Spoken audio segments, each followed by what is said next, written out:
Bom, pessoal, eu sou Marcelo Shoa, eu sou advogado e professor, falo de Fortaleza, Ceará, e hoje queria bater um papo com vocês sobre Paulo Freire. Nós estamos às vésperas do centenário de nascimento desse grande educador do mundo, né, que é pernambucano, nasceu em Recife no dia 19 de setembro de 1921. E eu queria dividir com vocês a leitura de alguns trechos de algumas obras que eu selecionei sobre Paulo Freire. Paulo Freire tem uma obra enorme, né? E não por acaso tão reconhecido mundialmente. É o maior vencedor de títulos, de recebedor de títulos de doutor honoris causa da história do Brasil. Para se ter uma ideia, acho que com 35 títulos reconhecidos em universidades do país e do exterior. Pois bem, Paulo Freire tem um livro que ele escreveu durante o exílio dele no Chile, em 65, um livro antigo que eu tenho lá em casa, que se chama Educação como Prática da Liberdade, né?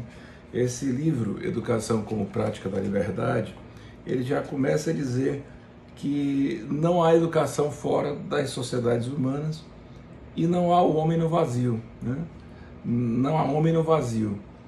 O esforço educativo que desenvolveu o autor e que pretende expor neste ensaio, ainda que tenha validade em outros espaços e em outro tempo, foi todo marcado pelas condições especiais da sociedade brasileira. Essa ideia de que não há homem no vazio, ele repete em outros livros, né? Por exemplo, nesse livro Política e Educação da Vila das Letras, né? Ele tem um texto: ninguém nasce feito, é experimentando-nos no mundo que nós nos fazemos, né? Ele diz: vamos nos fazendo aos poucos na prática social de que tomamos parte. Pois bem, voltando aqui ao Educação como Prática da Liberdade, da editora Paz e Terra, né? Ele escreve o livro, como eu disse para vocês, no Chile, e ele fala o seguinte, né? Este ensaio tentará um pouco da história, dos fundamentos e dos resultados deste empenho dele, educativo no Brasil. Empenho que custou ao seu autor, obviamente, o afastamento de suas atividades universidades, prisão, exílio. Empenho de que não se arrepende e que lhe valeu também compreensão e apoio de estudantes, de intelectuais, de homens simples do povo, engajados todos eles no esforço de humanização e libertação do homem e da sociedade brasileira. A estes, entre os quais muitos estão pagando na prisão e no exílio, pela coragem da rebeldia e pela valentia de amar, oferece o autor este ensaio. O livro é oferecido, portanto, a todas estas companheiras e companheiros que o apoiou mesmo no exílio, e a única partezinha que eu quero ressaltar na discussão, além desta de que o homem não nasce, né, é um vazio, né, ele se faz à medida em que ele se constrói socialmente, que ele faz uma colocação muito importante quando ele diz assim: a luta do animal, né? O animal é essencialmente um ser da acomodação e do ajustamento, né? O homem o é da integração. A sua grande luta vem sendo, através dos tempos, a de superar os fatores que o fazem acomodado ou ajustado. É a luta por sua humanização, ameaçada constantemente pela opressão, que o esmaga, quase sempre até sendo feita, e isso é o mais doloroso, em nome de sua própria libertação. Então vejam só, que o Paulo Freire, ele faz uma exploração de uma perspectiva de que a educação liberta, né? Mas a educação também oprime. A depender do tipo de educação que você recebe, ou a depender das influências que você sofre nesse meio que vai levando, né, a sua evolução. Aí eu citei uns trechos de um outro livro da Paz e Terra, esse talvez o mais badalado da memória do Paulo Freire, Pedagogia do Oprimido, né? E aqui há uma parte que ele diz o seguinte, né?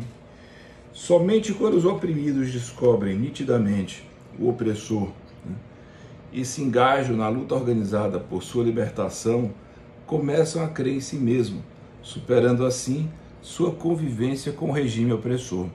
Se esta descoberta não pode ser feita em nível puramente intelectual, mas da ação, o que nos parece fundamental é que esta não se cinja a mero ativismo, mas esteja associada a sério empenho de reflexão para que seja praxis. O diálogo crítico e libertador por isto mesmo, que supõe a ação, tem de ser feito com os oprimidos, qualquer que seja o grau em que esteja a luta por sua libertação. Não o diálogo às escâncaras que provoca a fúria e a repressão maior do opressor. Porque é o seguinte, tampouco ninguém se liberta sozinho, né? Nós nos libertamos, né, em comunhão. E este é precisamente o título do capítulo. Porém, o desafio da libertação, ele também não pode ser uma imposição. Ele tem que ser um desafio do reconhecimento no outro, da capacidade de que o outro tem também de produzir as suas convicções e de se autolibertar e ao se autolibertar, ajudar aquele que o está ajudando a se libertar também. É em comunhão, né, que a gente cresce, é em comunhão que a gente vai encontrar esse objetivo importante de, ao respeitar aquele que está sendo oprimido, os ajudar a quebrar os grilhões da opressão.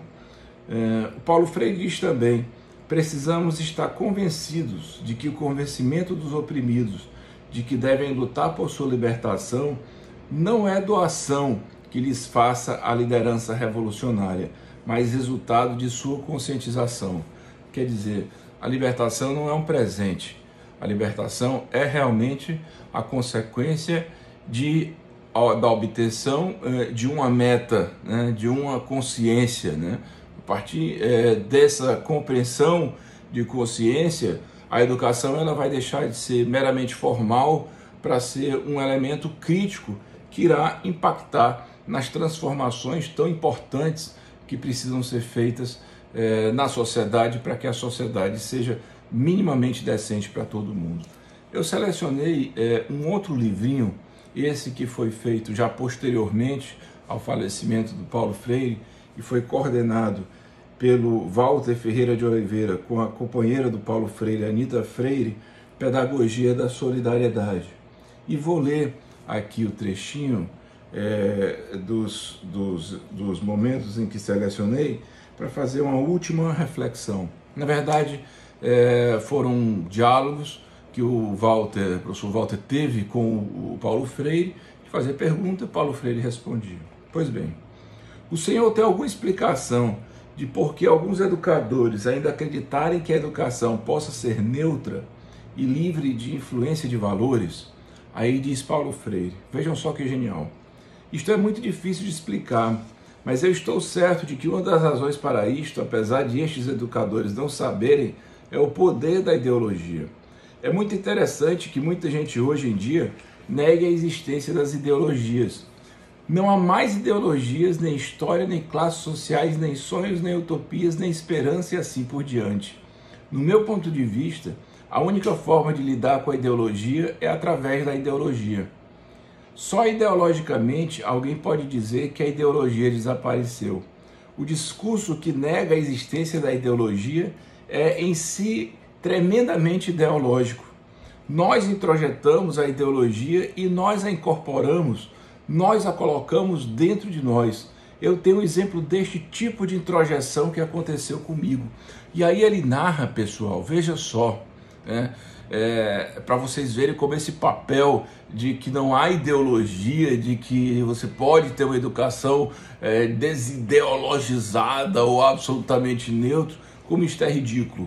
Ele narra a situação de que quando ele escreveu o livro A Pedagogia do Oprimido, ele recebeu inúmeras cartas de mulheres, sobretudo dos Estados Unidos, porque ele falava de homem, ele não falava de mulheres. Imagine aí que a Declaração Universal dos Direitos Humanos, como quando foi proclamada como Declaração Universal dos Direitos do Homem. Então a sintaxe, o gênero, né? A necessidade de você fazer o questionamento fez com que o próprio Paulo Freire contasse essa história e revisitasse esse padrão ideológico que ele introjetou no pensamento dele, mesmo que impensadamente através do patriarcado, que é um problema estrutural. Ele fez essa revisitação em Pedagogia da Esperança para questionar exatamente isso, o papel da nossa consciência naquilo que a gente faz, naquilo que a gente deve fazer, entendendo inclusive que os erros cometidos precisam ser assumidos, não só serem assumidos para serem reparados, mas também para não serem repetidos. E aí ele termina com outra pergunta, que eu vou ler para vocês, e o vídeo já está ficando longo demais, mas é importante porque é o centenário do Paulo Freire, e o objetivo é realmente fazer uma reflexão um pouco mais analítica. O Walter pergunta mais na frente: quando o senhor falou sobre sonhos, o senhor mencionou a possibilidade da existência de muitos jovens que talvez não tenham mais sonhos, que não têm sido encorajados a sonhar. Quando eu penso nisto, me vem à mente que muitos adultos podem também pensar que as coisas já estão decididas, já estão formatadas. Eles podem pensar sobre a existência como um pacote acabado, fechado. O que os educadores podem fazer quando os sonhos tenham sido assim sufocados? Aí o Paulo Freire responde: esta possível falta de perspectiva, quando nós, seres humanos, aparentemente perdemos todas as razões para ter sonhos, não é apenas uma experiência dramática, ela é trágica, né? Este é um dos meus maiores medos, que a humanidade caia neste tipo de fatalismo pós-moderno. Por exemplo, eu posso falar como economista muito bom e ele me dizer: Paulo, do ponto de vista da economia, a realidade é esta. A globalização da economia, a ênfase na tecnologia são de tal forma que nós temos que criar o desemprego. Nós temos hoje milhões de pessoas sem emprego. Por outro lado, nós estamos testemunhando o nascimento de um outro tipo de análise, falando no mundo sem empregos, em um mundo apenas com lazer. Mas como é possível falar sobre o mundo de lazer no Brasil, por exemplo, se considerarmos que para se ter lazer tem que se ter primeiro um emprego? Então eu digo para os meus amigos no Brasil: isto é um absurdo, isso é imoral, que a gente termine o século XX com alguns milhões de pessoas em estado de miséria. E alguns intelectuais pós-modernos continuam me dizendo: mas Paulo, o que nós podemos fazer? Esta é a realidade. A realidade é a de uma ausência de sonhos. Mas eu vou morrer lutando contra isso. Se todos os cientistas do mundo tentarem me provar que esta é a realidade, eu vou ser o último homem no mundo clamando que esta não é a única realidade possível. Não! Pode haver uma outra realidade. A realidade não tem que ser necessariamente como esta, por causa da maneira de pensar de alguns, por causa dos interesses de alguns poderosos. A realidade pode ser transformada e deve ser transformada. O fato é que meus sonhos permanecem vivos. A força dos meus sonhos me leva a dizer a vocês mais uma vez: por favor, não desistam. Não permitam que esta nova ideologia do fatalismo mate a sua necessidade de sonhar. Sem sonhos não há vida. Sem sonhos não há seres humanos. Sem sonhos não há existência humana. Vocês estão percebendo aí por que eles não querem que a gente leia Paulo Freire? A potência das palavras do Paulo Freire, né? O Paulo Freire, ele não só ensina que um oprimido pode deixar de ser oprimido, como ele pode ajudar outras pessoas a não serem oprimidas. Mas ele pode ajudar também a um opressor deixar de ser opressor, né? Para ser um agente de transformação das pessoas, né? Ele nos ensina a sonhar que o ser humano tem razão, né, para mudar o mundo para melhor, porque não tem sentido você ter inteligência se for para piorar as condições do planeta. O Paulo Freire é um humanista.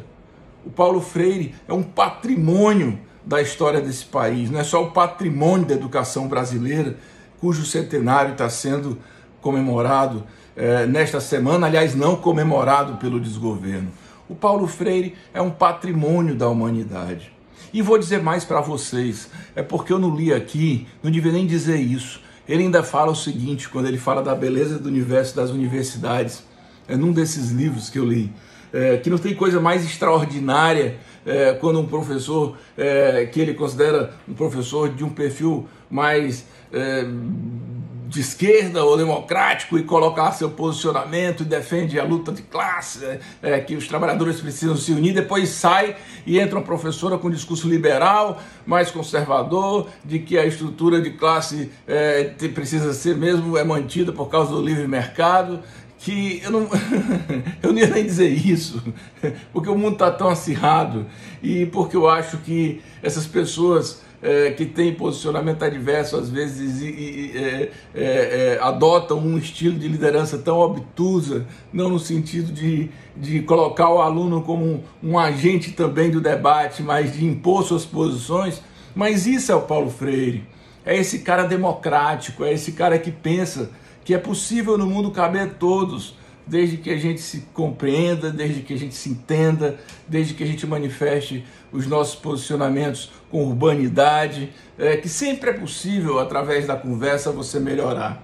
A gente só não vai crescer se a gente não dialogar de jeito nenhum, se a gente não debater de nenhuma maneira. Portanto, minhas amigas e meus amigos, o vídeo foi um pouquinho mais comprido, mas eu agradeço aí a gentileza de quem assistiu até o fim, e quero dizer para vocês que vou colocá-lo no meu canal no YouTube, Marcelo Shoa Política e Direito.